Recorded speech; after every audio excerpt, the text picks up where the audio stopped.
Sony Norde আবারও ভারতে আসছে, এ কথাটা অবশ্যই মোহনবাগান সমর্থকদের গায়ে কাটা দেয়।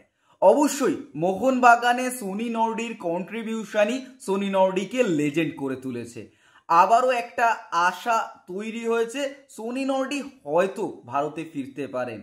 ডায়মন্ড হারবার এবারে আই লিগ 2 চ্যাম্পিয়ন হয়েছেন। তারা এই মুহূর্তে সনি নর্ডির সঙ্গে প্রাথমিক কথাবার্তা শুরু করেছেন। তবে অনেকের ভাবনায় সনি নর্ডির মোটামুটি এই মুহূর্তে 37 থেকে 40 বছর হয়ে যাওয়ার কথা। তবে না, জিনিসটা ভুল।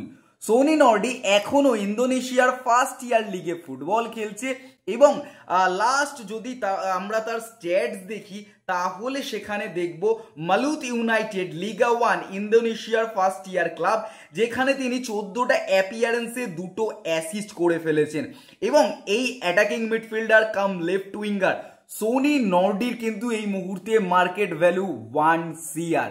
বাংলাদেশ থেকে ভারতীয় ফুটবল, আই লিগ থেকে আইএসএল এর মঞ্চ, মোহনবাগান থেকে মুম্বাই সিটি এফসি, আজারবাইজান থেকে মালয়েশিয়া এবং এই মুহূর্তে ইন্দোনেশিয়ার ফার্স্ট ইয়ার লিগে তিনি ফুটবল খেলছেন।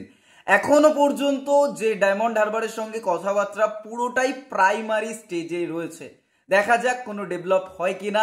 হলে তো অবশ্যই খুশির ঢেউ বইবে মোহনবাগান সমর্থকদের মনে।